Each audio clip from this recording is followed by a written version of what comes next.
我還記得，大概在我高中的時候，斥巨資買下了我的第一個 HiFi 級 MP3，索尼的 NW-A25，也就是這一個。那個時候我幾乎每天都要看好幾遍快遞的信息，我甚至連貨都沒有收到，就已經找好了用來包耳機的歌了。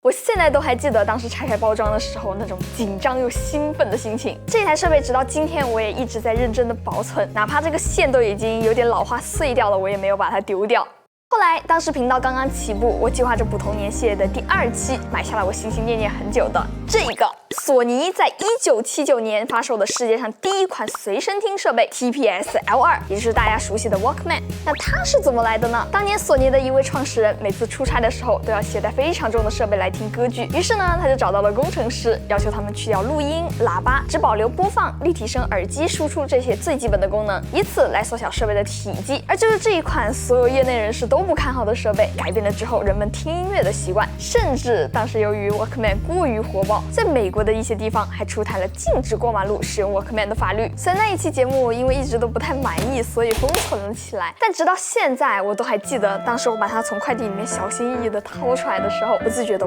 哇了一聲。但也許因為接觸的數碼產品越來越多了，現在呢，我已經很難像以前那樣看到啥都有那種滿懷期待的感覺。不過今天當我打開這個，第一眼看到它的時候，就像是又回到了以前，成為了全世界最幸福的小朋友。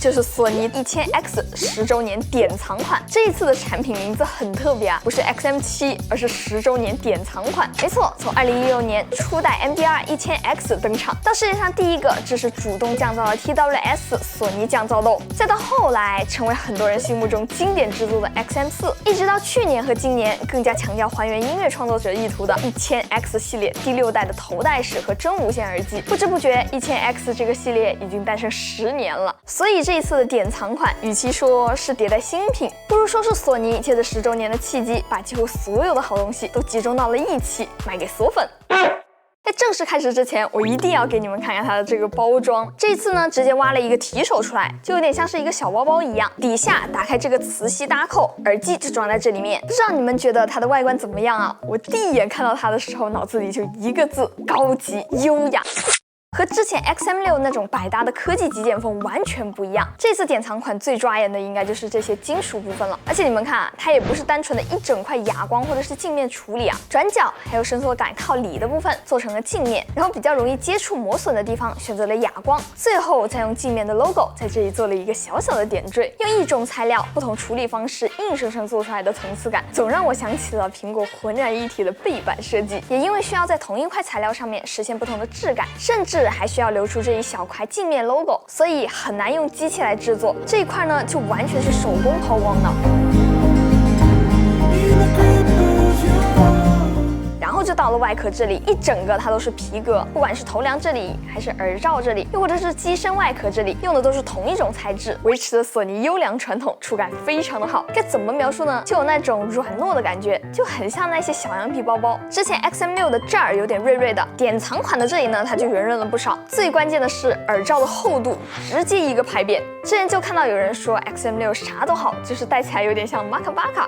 不知道你們会更喜歡哪一種呢？佩戴上除了外觀，還有一個我很喜歡的變化。之前 XM6 的海綿比較薄，比較軟，單元基本上是緊緊貼着耳朵的，雖然也挺舒服，但耳朵稍微大一點的人，多多少少還是有可能會被壓到。那這一次它就做了改進，你們看這裡哈，索尼呢這一次在這裡特意做了一個斜面的設計，讓出了更多的空間。這樣子的話，哪怕是耳朵比較大的人，戴上之後也不會怎麼壓耳朵。那說了這麼多看得見的部分，接下來就是聽的部分。畢竟是1000X 系列的10周年，索尼當然不能只是換個外觀就完事兒了呀。不但把處理器從 XM6 的 V2 換成了最新的 V3，連發聲單元也得是專門開發的。振膜換成了最新的複合材料，也優化了單元裡面的空氣流動，甚至連電路板的銅箔厚度都做到了 XM6 的差不多1.5倍。說人話就是高音会更加的細緻一點，我这給你們聽聽看哈。繼續沉醉，自我迂回，越是虛偽，越是完美，美夢入睡，絕望輪迴。And I said, Romeo, take me somewhere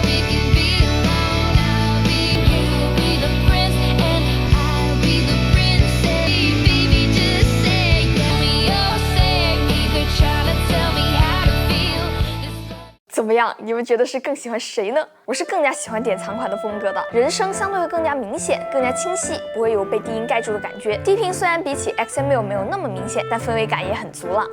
当然，如果你就是喜歡那種東次大次的感覺，看這裡，整整10個頻段的均衡器，你可以隨便調節成你喜歡的聲音。這一次在索尼的 App 裡面還有個很有意思的功能，就是這裡的這個安全聆聽，它會統計你每周使用耳機的音量還有時長，如果達到世衛組織建議的80%的時候，它就會自動把這個音量給降下來。可能很多人都會覺得啊，平時聽聽歌也沒有什麼感覺到不舒服的呀，但其實你耳朵裡面負責感受聲音的毛細胞一旦死掉了，那就再也不會恢復了。如果長時間聽大音量的聲音，很可能你的聽力就會不知不覺的下降了。所以看到這裡，記得降低一點你的音量哦。因為這一次用上了全新的 V3 芯片，所以索尼還把以前在手機上面實現的 DSE Ultimate 給塞進了耳機了。哦對，之前的耳機端用的是 DSE Extreme， 這是 Ultimate， 有區別的哈。那這一個功能，我用最直接的方式告訴你，就是它能通過 AI 算法把壓縮過的音樂給實時提升到接近 Hi-Res 的音質。更簡單點來說，哪怕是用的果子只有 AAC， 也可以聽到接近 LDAC 的聲音。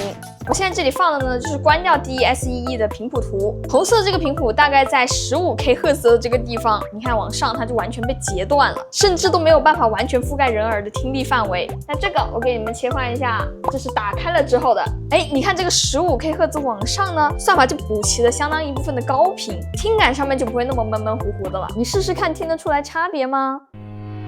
一雙圍在我胸口的臂彎，足以點燃所有希望。然後這一次索尼還給加了一個很有意思的功能，就是這個360 Up Mix， 這裡的電影模式在 XM6 上面也有，這次呢還給加上了音樂遊戲。簡單來說，就是有點像針對不同場景的空間音頻，點開之後就會感覺好像聲場變得更加立體了一樣。尤其是這個遊戲模式，用了之後，像腳步啊，還有這些聲音啊，一下子就凸顯了很多。搖這個龜殼的時候，還真有點它在我們面前的感覺。那如果是聽音樂的話，用這個音樂模式就完全是另一種聽感了。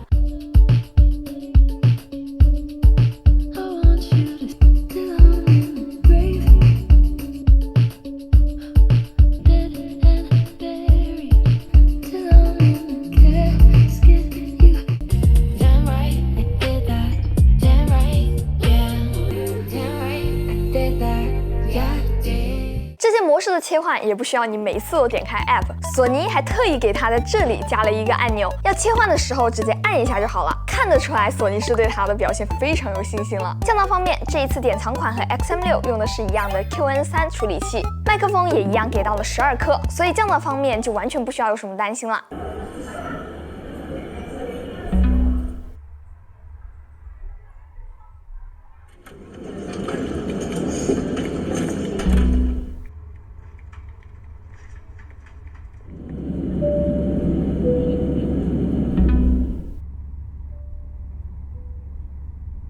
怎麼樣？索尼的降噪從來就是不需要擔心的部分，對吧 ？OK， 那麼視頻到這兒，這一次的1000X 10周年典藏款也聊得差不多了。從40多年前第一台 Walkman 讓人們能夠把音樂揣進口袋裡，到後來我們這一代人的青春回憶 MP3，再到後來1000X 系列的起源，我覺得索尼從來就不只是在做一個播放器，或者說做一個耳機，而是一直在貫徹着隨時隨地享受音樂的理念。不管是10年前的1000X，還是40多年前的 Walkman， 不管是數字還是磁帶，索尼對於音樂的執念好像也一直都沒有變過。作為一個多年的索粉，我真的希望在接下來的10年，或者在更久，索尼依然能讓人靜下心來，沉浸的享受音樂。OK， 那麼以上就本期視頻的所有內容啦。如果這期視頻還有點意思的話，記得給我點讚、3連關注哦，這對我來說非常重要。那麼我是 Tilly，咱們下期再見吧，拜拜。